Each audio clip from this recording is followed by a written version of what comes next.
ഇപ്പോൾ പുറത്തു വരുന്ന വാർത്ത അനുസരിച്ച് അസർബൈജാന് നേരെയും ഇറാന്റെ ആക്രമണം വരുന്നു. ശരിക്കും പറഞ്ഞാൽ അസർബൈജാനിൽ അമേരിക്കയ്ക്ക് ഒരു താവളം ഉള്ളതായിട്ട് നമ്മൾ കേട്ടിട്ടില്ല. അങ്ങനെ ഒരു ഘട്ടത്തിൽ ഇറാൻ എന്തിനാണ് അസർബൈജാനെ ലക്ഷ്യമിടുന്നത്? ഇറാൻ ഈ ഗൾഫ് രാജ്യങ്ങളെ ആക്രമിക്കുന്നതിൻ്റെ കാരണമായിട്ട് പറയുന്നത്, ഞങ്ങൾ ജനവാസ കേന്ദ്രങ്ങൾ ആക്രമിക്കുന്നില്ല, അമേരിക്കൻ താവളങ്ങളുണ്ട്, അവിടെ എല്ലായിടത്തും നമ്മൾ ആക്രമിച്ചിട്ടുണ്ട്, 15ഓളം താവളങ്ങൾ ആക്രമിച്ചിട്ടുണ്ട് എന്ന് പറയുന്നു. അസർബൈജാനിൽ താവളമില്ല. അപ്പോൾ എന്തുകൊണ്ട് എന്ന് നമുക്ക് നോക്കാം. അസർബൈജാനിൽ നഖ്ചിവൻ എന്ന് പറയുന്നത് സ്വയംഭരണ പ്രദേശമുണ്ട്.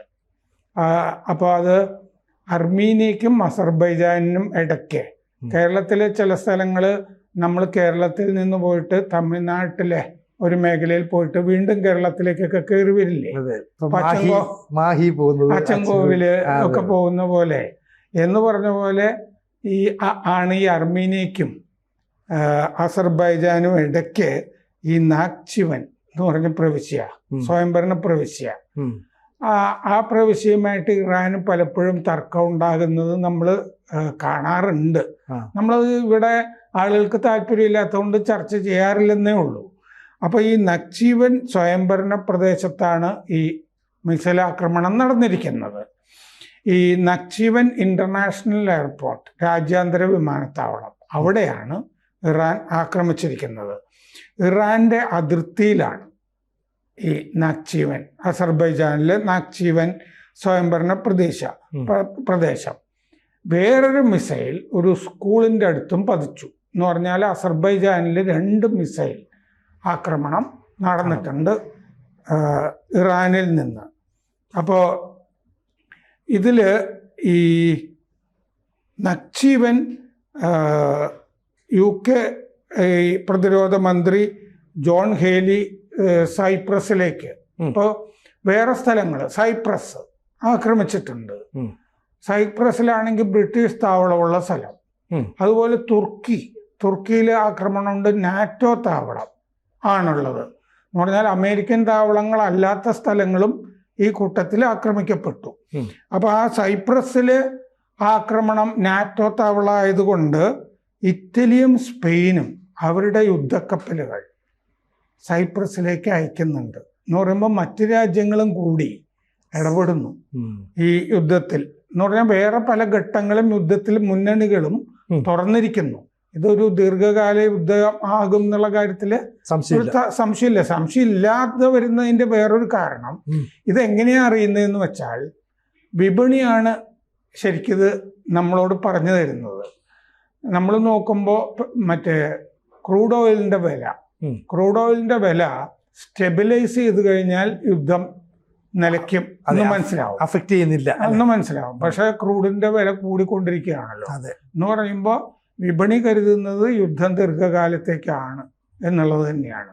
ഷെയർ മാർക്കറ്റും അങ്ങനെയൊക്കെ തന്നെ. അപ്പോൾ ഈ ഇറാൻ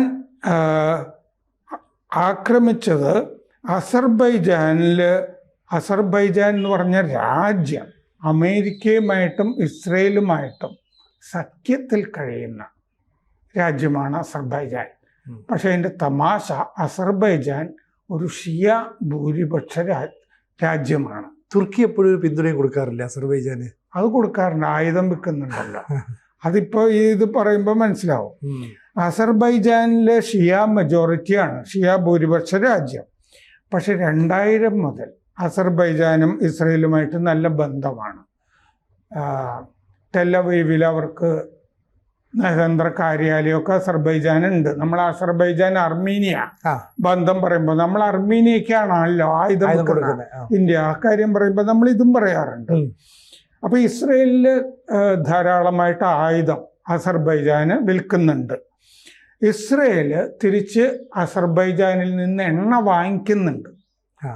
ഇസ്രയേൽ പ്രധാനമായിട്ടും എണ്ണ വാങ്ങുന്നത് അസർബൈജാനിൽ നിന്നാണ്. പിന്നെ പ്രധാനമായിട്ടും ഈ ഇൻ്റലിജൻസ് ഷെയറിങ്, മൊസാദിന് അസർബൈജാനിൽ താവളമുണ്ട്. അത് ഈ ചാരപ്രവർത്തനത്തിൽ രണ്ടുപേരും ഇൻ്റലിജൻസ് ഷെയറിങ് നടത്തുന്നുണ്ട്. അപ്പോൾ സംയുക്തമായിട്ടുള്ള നിരീക്ഷണം ഇറാൻ്റെ മുകളിൽ അസർബൈജാനും ഇസ്രയേലും കൂടി നടത്തുന്നുണ്ട്.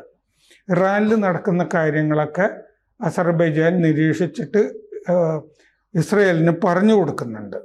അപ്പോൾ ഇറാന്റെ ശാസ്ത്രജ്ഞരെ കൊന്നില്ലേ കഴിഞ്ഞ കൊല്ലം ജൂണിൽ, ആണവായുധ ശാസ്ത്രജ്ഞരെ, അവരെ കൊല്ലാനായിട്ട് അസർബൈജാന്റെ സഹായമുണ്ട് എന്ന് ഇറാൻ ആരോപിച്ചിട്ടുണ്ട്.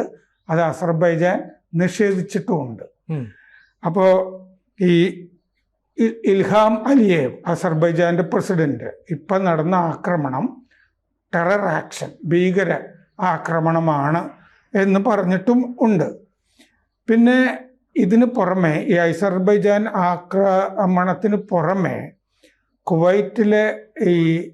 കുവൈറ്റ് തീരത്തെ ഒരു ടാങ്കറിൽ സ്ഫോടനം ഉണ്ടായിട്ടുണ്ട് ഈ ഇറാന്റെ ആക്രമണത്തിൽ.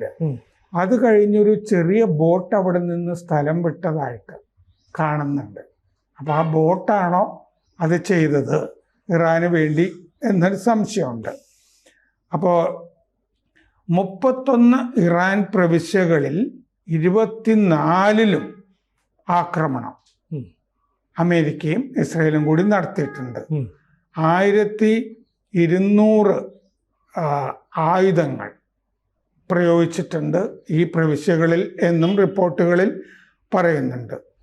അതുപോലെ ഈ ഗോൾഡ്സ്റ്റാൻ പാലസ് എന്ന് പറഞ്ഞിട്ട് ഇറാനിലൊരു യുനെസ്കോ പൈതൃക പുരാവസ്തു കേന്ദ്രമുണ്ട്, ഗോൾഡ്സ്റ്റാൻ പാലസ്. ആക്രമണത്തിന് അതിന് കേടുവന്നിട്ടുണ്ട്. പിന്നെ അമേരിക്കൻ സെനറ്റ്, ഈ ഒരു വോട്ടെടുപ്പ് നടന്നല്ലോ അമേരിക്കൻ സെനറ്റിൽ, അതായത് ഈ വ്യോമാക്രമണത്തിന് ട്രംപിനുള്ള അധികാരാവകാശങ്ങൾ കുറയ്ക്കണം എന്ന് പറഞ്ഞിട്ട് പ്രമേയം അവതരിപ്പിച്ചു. പക്ഷെ ട്രംപ് ജയിച്ചു. അത് 53-47 വോട്ടിന് സെനറ്റിൽ ജയിച്ചു. പിന്നെ ഇറാഖി കുർദിസ്ഥാനിൽ കുർദുകളുടെ ആസ്ഥാനം ഇറാൻ ആക്രമിച്ചിട്ടുണ്ട്. പിന്നെ 2ാം കപ്പൽ ഇന്ത്യയിൽ നിന്ന് മറ്റേ ഇറാൻ കപ്പൽ ഒരെണ്ണം തകർത്ത്, 2ാമത്തെ കപ്പൽ പോയി, അത് ശ്രീലങ്ക തീരത്തെത്തി. അതിന് കുഴപ്പമൊന്നും പറ്റിയിട്ടില്ല. അപ്പോൾ ബ്രിട്ടീഷ് പ്രതിരോധ മന്ത്രി ജോൺ ഹീലി സൈപ്രസിൽ ഇന്നലെ എത്തി ഈ ആക്രമണത്തിനെ തുടർന്നുള്ള കാര്യങ്ങൾ അന്വേഷിക്കാനായിട്ട്. അപ്പോൾ ഇതൊക്കെ വളരെ ഗൗരവത്തോടു കൂടിയിട്ടാണ് മറ്റ് രാജ്യങ്ങൾ എടുക്കുന്നത്. അതുകൊണ്ടാണല്ലോ ഉടനെ സൈപ്രസിൽ ബ്രിട്ടീഷ് വിദേശകാര്യമന്ത്രി എത്തുന്നതുമൊക്കെ.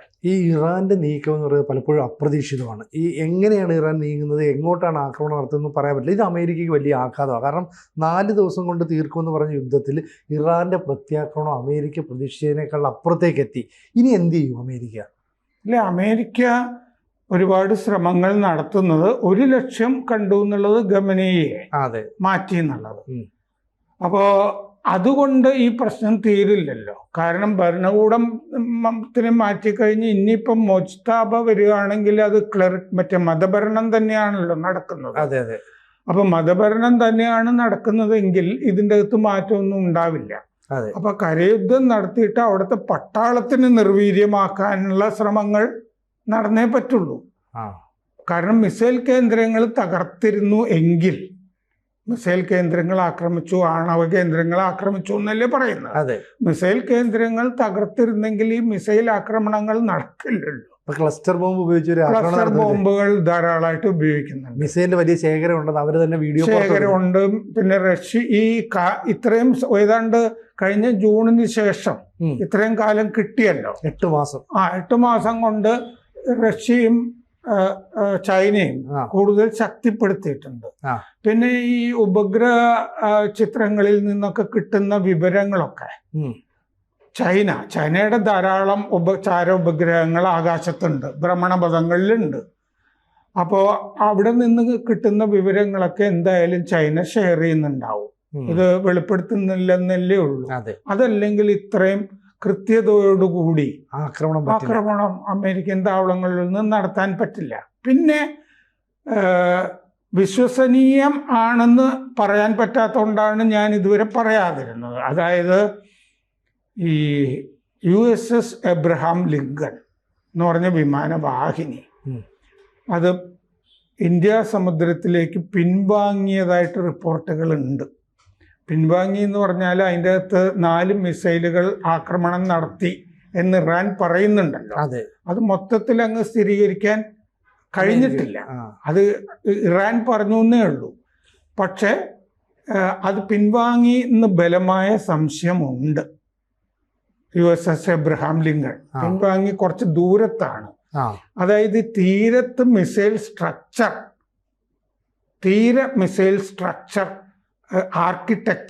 മിസൈൽ ആർക്കിടെക്ചർ എന്നാണ് ഈ യുദ്ധതന്ത്രത്തിൽ പറയുന്നത്.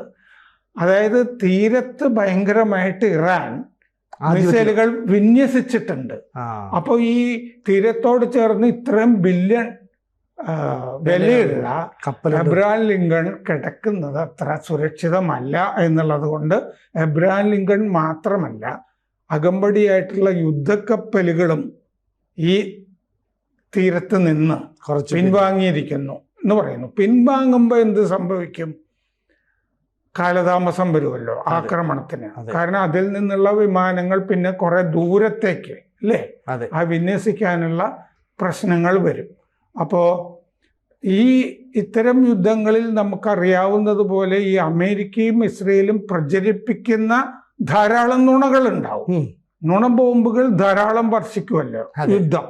അതുകൊണ്ട് 3 ദിവസമായി ഈ പിൻവാങ്ങി എന്നുള്ള വാർത്ത വന്നിട്ട് എബ്രഹാം ലിങ്കൺ. പക്ഷെ അക്കാര്യത്തിലൊരു സ്ഥിരീകരണം ഇല്ലെങ്കിലും സംശയം നിലനിൽക്കുന്നുണ്ട്.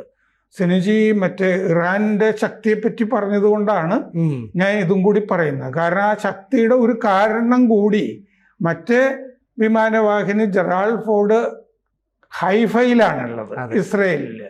അപ്പൊ ഇതൊക്കെ ഇറാന്റെ ആക്രമണം ശക്തമാണെന്നുള്ളത് കൊണ്ടാണല്ലോ പിൻവാങ്ങിയിട്ടുണ്ടെങ്കിൽ അത് സംഭവിച്ചിരിക്കുന്നത്.